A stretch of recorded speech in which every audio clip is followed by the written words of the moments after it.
Shalom, selamat pagi saudara yang terkasih. Senang bisa berjumpa lagi dalam program Spiritual Life untuk bersama-sama kita merenungkan kebenaran firman Tuhan. Ayat perenungan kita pada pagi hari ini terambil dari Roma 3 ayat 21 sampai 31. Roma 3 ayat 21 sampai 31, judul perikop pagi ini yaitu manusia dibenarkan karena iman. Saya akan bacakan ayat ini bagi Bapak Ibu Saudara semua. Tapi sekarang, tanpa hukum Taurat, kebenaran Allah telah dinyatakan seperti yang disaksikan dalam kitab Taurat dan kitab-kitab para nabi. Yaitu kebenaran Allah karena iman dalam Yesus Kristus bagi semua orang percaya, sebab tidak ada perbedaan. Karena semua orang telah berbuat dosa dan telah kehilangan kemuliaan Allah, dan oleh kasih karunia telah dibenarkan dengan cuma-cuma karena penebusan dalam Kristus Yesus.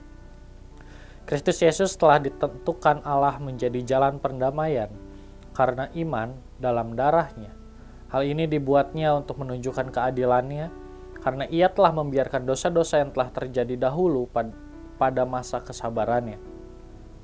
Maksudnya ialah untuk menunjukkan keadilannya pada masa ini, supaya nyata bahwa ia benar dan juga membenarkan orang yang percaya kepada Yesus.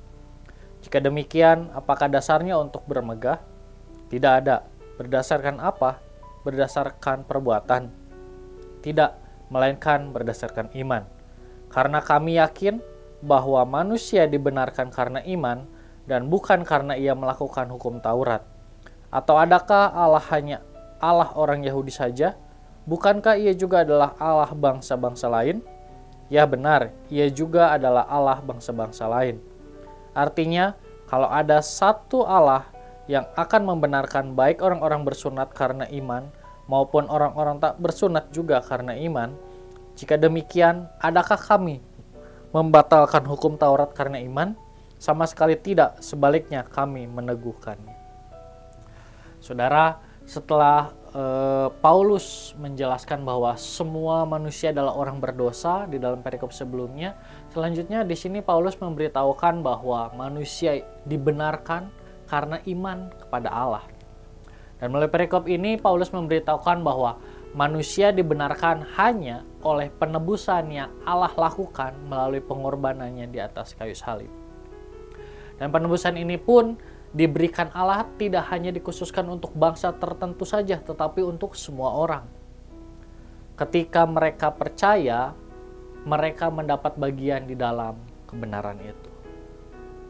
Saudara, Paulus juga dalam bagian akhir dari perikop ini menjelaskan juga kebingungan yang terjadi karena adanya pandangan yang menganggap karena kita sudah diselamatkan, maka hukum Taurat tidak lagi berlaku dalam kehidupan manusia. Di sini Paulus menjelaskan bahwa meskipun manusia sudah ditebus oleh Allah, namun hukum Taurat masih berguna untuk meyakinkan kita tentang apa yang ada di masa lalu dan untuk menuntun kita menghadapi masa yang akan datang. Meskipun kita tidak dapat diselamatkan oleh hukum Taurat, namun kita mengakui dan tunduk kepada hukum Taurat tersebut sebagai suatu peraturan yang berasal dari Allah. Karena itu, hukum Taurat tidak dibuang begitu saja, tetapi justru meneguhkan iman kita kepada Allah. Saudara, melalui renungan hari ini kita bersyukur karena melalui pengorbanan Allah di kayu salib telah menebus kehidupan kita. Sehingga setiap kita telah menerima hidup yang kekal. Meskipun sudah menerima hal tersebut, namun dalam perjalanan hidup kita di dunia ini, kita harus tetap menjaga kehidupan kita untuk tetap kudus di hadapan Allah. Dalam menjalani keseharian kita harus tetap mengerjakan keselamatan kita. Dengan cara terus melakukan perintah Allah dalam kehidupan kita. Sehingga meskipun kita hidup di tengah-tengah dunia yang berdosa ini, tetapi kita tidak larut di dalam dunia ini. Tetapi kita dapat menjadi terang dan garam di tengah-tengah dunia yang berdosa ini. Marilah mengerjakan keselamatan dalam kehidupan kita sehari-hari di tengah-tengah dunia ini. Saudara, marilah kita mengambil waktu sejenak untuk merenungkan firman Tuhan yang baru saja kita dengar. Saudara, sebagai orang yang sudah diselamatkan, bagaimanakah sikap kita dalam menjalani kehidupan kita? Apakah kita menjalani kehidupan dengan tetap mengerjakan keselamatan? Atau malah kita menjalani kehidupan ini dengan sesuka hati kita karena kita merasa bahwa kita sudah diselamatkan oleh Allah? Jika selama ini kita masih menggunakan kehidupan dengan sesuka kita dan belum mengerjakan keselamatan dalam kehidupan kita, maka marilah kita berdoa, meminta ampun kepada Allah, meminta Allah untuk mengubahkan kehidupan kita, dan meminta Roh Kudus membimbing kita sehingga kita dapat menjalani kehidupan di dunia ini dengan tetap mengerjakan keselamatan kita.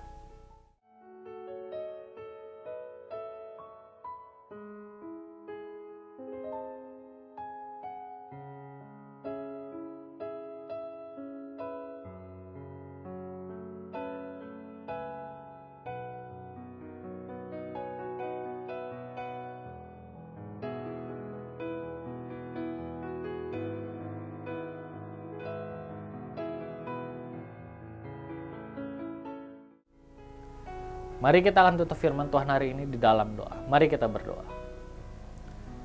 Tuhan, terima kasih buat firman yang baru saja kami renungkan pada pagi hari ini. Firman Tuhan telah mengingatkan pada setiap kami bahwa setiap kami telah ditebus oleh pengorbanan-Mu di atas kayu salib, Tuhan.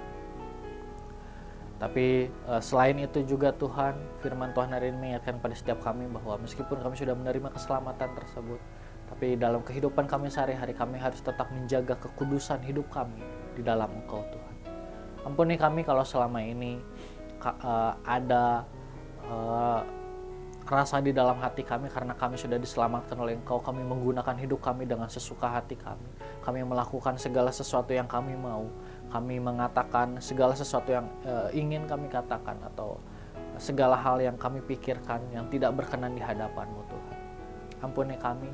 Dan mulai saat ini biarlah Roh Kudus membimbing kami, menolong kami untuk dapat setiap kehidupan kami dapat melakukan kebenaran di dalam kehidupan ini, dan di dalam kehidupan kami di dunia ini Tuhan, kami dapat menjadi garam dan terang di tengah-tengah dunia yang berdosa ini, Tuhan.